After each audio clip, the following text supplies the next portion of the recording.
Hello, I'm Connor Lifson, and this is TABLEWORK, a TAPS podcast series where we interview the artists and theater makers behind our productions on what it takes to get their productions from the page to the stage. This episode features Marlon Ariyasinghe, a second-year PhD student in TAPS. Join us as he talks about his upcoming production of Exorcism, which is part of the TAPS Graduate Repertory Series. Exorcism opens February 13th in the Nitery Theater. Hello, Marlon. Hi, Connor. How are you doing? I am doing very well. Thank you so much for coming on the show. You are one of my very favorite people to talk about theater with, so I'm very glad to be in conversation with you here on the Tablework podcast. Well, right back at you. Yeah. I'd love if you could start just by telling us a little bit about the project you're working on, the name, a short description, and where it kind of came from for you. Yeah. So this our production is called Exorcism. So it's like a performance that blends elements of Sri Lankan embodied practices like Rukada, which is puppetry, and Kolam Natya, which is dance drama, and also Yaktovil, which are exorcism ceremonies. Hence, where the name comes from that. It also incorporates some Sri Lankan folklore, colonial history, and we are also hoping to explore the migrant condition. Um, the play is set in a contemporary U.S. museum exhibit, and the narrative follows this young Sri Lankan American woman called Amaya, and basically the play is about her encounter with a yaksha, or this mythical demon from Sri Lankan folklore and ritual performances, and yeah, and I think they're like together they're trying to explore possibilities of repatriating the artifacts that are displayed in the museum. Yeah, so they're kind of trying to work together of how to kind of repatriate these objects of cultural value. Gotcha. And I'm curious, with Graduate Rep, we're able to choose kind of any project we want and take it where we want to go with it. And I'm just curious, like, what was there a catalyst that made you choose this piece in particular or this project in particular? What was your process in terms of selecting this and deciding on what you wanted to tackle with your Grad Rep opportunity? Yeah, I mean, as you rightly said, there's like an abundance of like options, which can be daunting also, right? Like it's there's like too many like to choose from, right? So I was actually thinking, because like looking at other grad rep, like for yours, for example, and just in general, like looking at the TAPS community and like thinking about the kind of audiences that would come to our spaces to watch these performances. Uh, it kind of shaped some of my decision making when it came to like, okay, what kind of performance or what kind of theatrical piece that I would want to work with. And so initially I had this kind of I'm going to try to write something of my own, and to see if I can come up with a script that I'm able to perform at Stanford. So that was the kind of thinking behind it, to see if I can come up with an original script rather than adapting or using another script, because like this opportunities also don't come ever so often. So it's I was just thinking maybe it would be good to write something of my own, and the idea came from like, so Sri Lanka, just to like give you a very brief like overview, like we have endured about 400 years of European colonization. So there was the Portuguese, the Dutch, and the English. So and there are like ongoing conversations within the country, and also demands surrounding repatriation. Even recently, the Dutch government repatriated some of the objects that were stolen during the colonized period. So I mean, and obviously these are not new conversations. There have been multiple dialogues that have been happening across the previously colonized world. And I mean, even in popular culture, you see like memes about like the British museums, like housing artifacts stolen all over from the world. I mean, they are funny, like the I think I came across one which says like pyramids are still in Egypt because the British couldn't transport them to London. So it's funny, but at the same time, this is a very real debate and conversation that are happening all across. And I've been very interested in this type of activism, for a very long time, and I'm not alone in like suggesting that museums have to be either completely overhauled or reimagined. So I am a very strong advocate for repatriation, but also for like reparations. So this is where this kind of the germ of the idea that kind of led to this play. That's great to hear. And, we've been in a bunch of classes together, and obviously, this is a topic that is super important to you and to many people. And you've been bringing it up in class quite a bit. And it's exciting to see you approach it also through performance, right? Through practice, not just in the Yeah. classroom and not just in theory, but through live performance. So I'm very looking forward to seeing this kind of different approach to this topic. I'm curious. You're about just under a month left of rehearsal before you go up in mid-February, and I know you've been rehearsing since fall quarter. And I'm curious, like, what has surprised you so far in this process? Okay, that's an interesting question. I mean, in any production, there are surprises. Some good, some unforeseen, and some just plain bad. I mean, this one time, this one time on an opening night, a play that I directed, I remember 2 minutes into the performance, there was like a power outage, like a power cut, and Oh but that no. was not the surprise. When the generator didn't kick in, now that was the surprise. So I mean, No. uh it's interesting. It's been interesting, especially to see how people do things here, I mean, in the US, I mean. And it's also been kind of good to get back into like university theater. So in terms of, I don't know, surprises, I would say the taps community, the undergrads, and I like the design teams, like in all the productions, just like how like multi-talented and like gifted they are. Just there is like raw talent, but there's also like trained acquired talent. So their poise, their like comportment, like their professionalism. I mean, this is again, it's not a surprise, but I think it was exciting to experience that like firsthand. Other than that, hopefully I'll be pleasantly surprised when the when the play goes up. Yeah.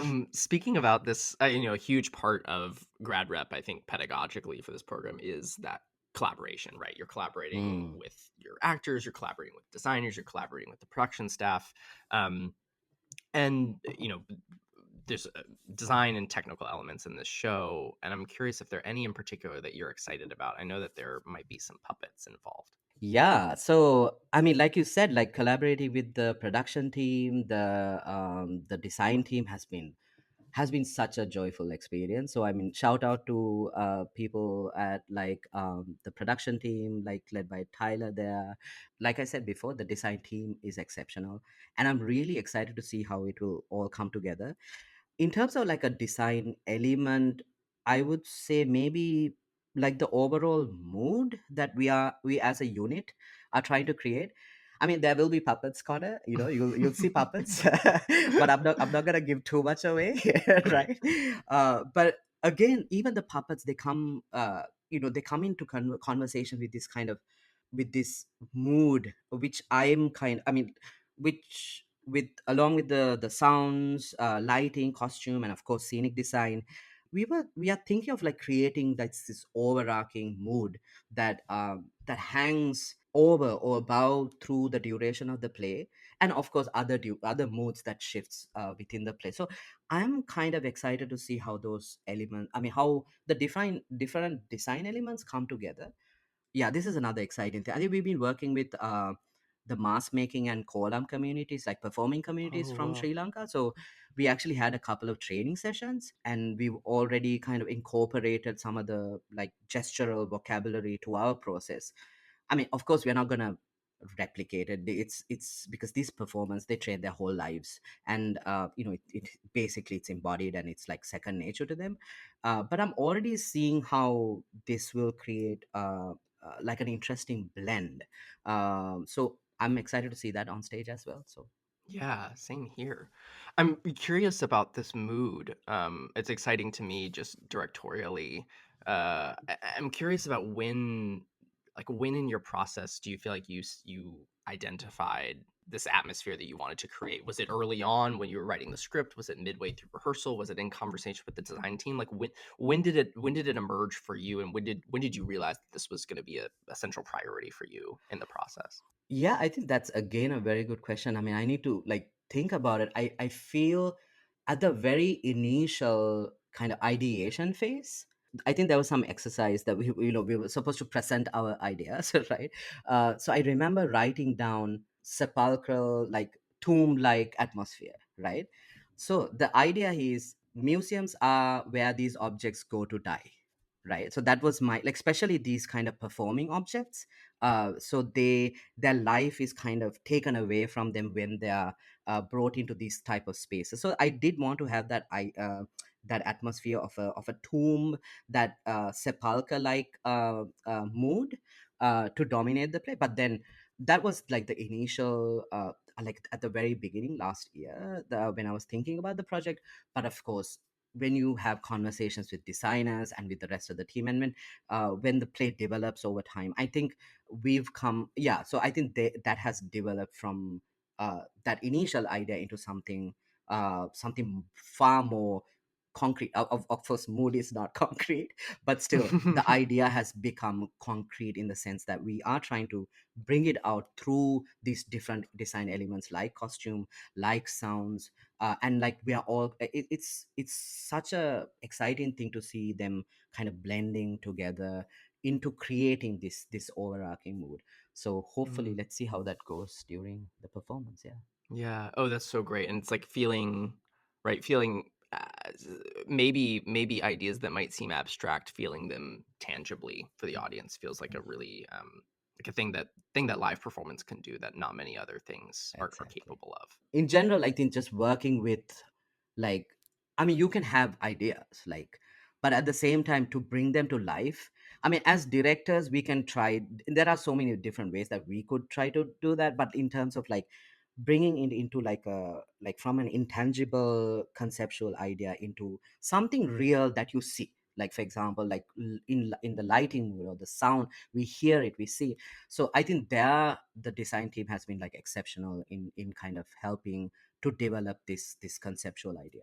Oh, that's so great. So we've already kind of touched on this a little bit, but a lot of people ask what do you want the audience to take away from this piece, or what do you want this piece to say? And I usually don't want to reduce the live performance into something that can be like said, or something that can be stated in words, for the reasons we just talked about. So instead of that, I'll ask, like, kind of what kind of experience do you want to create for your audience? And you can feel free to take this wherever you want, whether it's tonally, like we've already talked about a little bit, politically, aesthetically. Um, you're creating an experience. I'm curious if you could just share a little bit more about that with the audience without spoiling the show. Okay. Yeah, I think hopefully, like from what we've been talking about, like this idea about atmosphere and mood, hopefully we'll be able to create an experience that is like, that is immersive but also reflective at the same time.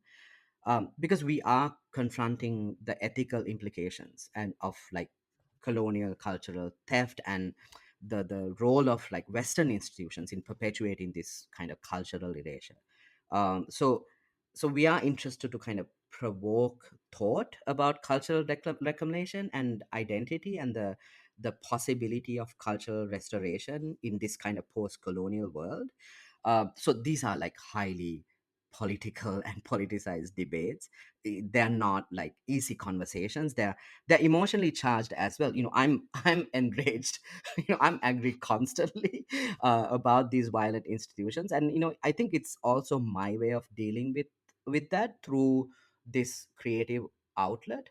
And I hope this piece, or just in general, like it it will provoke people to understand that these are not like isolated struggles, because Sri Lanka is a very far away place from here, right? But these are not isolated struggles, but collective ones, especially in this like new political era that's been ushered by the new administration. So uh, because I believe, like, for reconciliation, or for there to be some form of reconciliation, there needs to be a reckoning, and also a recognition of the truth of what has happened and what is happening right now. So I think it needs to and it has to be like a collective understanding. It's not me raging against the world, or like, it has to be, we need to come to some sort of a compromise or a middle ground where we can have this kind of conversation. So hopefully this is what I am kind of, in any kind of work that I do, this is what I'm trying to kind of emulate,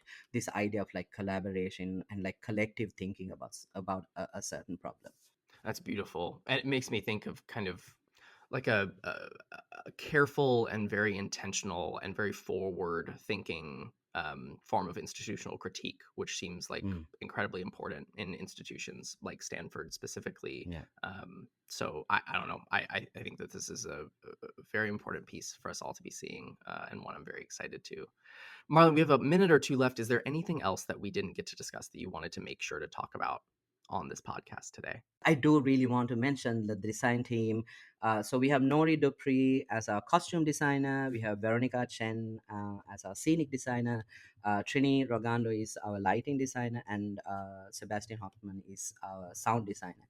And in the cast, I'm very fortunate to work with these three individuals who have made this process a joy. So we have Sharoni Pilapitia, Leet Singhage, and Giovanna Jiang. And both Sharoni and Leith are Sri Lankans, and at this point, I think even Geo has become an honorary Sri Lankan. She sometimes even speaks Sinhala. So, and so I remember last year I was telling Leith and Sharoni about this project, because when I was thinking about it, and it's a Sri Lankan play, and I wanted like Sri Lankan actors, and I told them, you better be on it, because I know where you live in Colombo. I actually do, but I've been invited. So anyway, all three are exceptionally creative individuals, and they're generous towards one another, empathetic. They share the stage, and I think this is what we look for in actors, and obviously in people as well. So I'm extremely grateful for the cast and also the design team. Amazing. And all of that seems to me to be a testament to the environment that you're creating as a director in the rehearsal room, which I'm Thank sure you. is brilliant. Well, everyone, I am so incredibly excited to see Exorcism opening on February 13th in the Nitery Theater. More details are listed in the podcast description for anyone who'd like to snag a ticket. Thank you so much, Marlon, for chatting with me today, and I cannot wait to see your work in a few weeks. Thank you so much, Connor. Thank you for having me.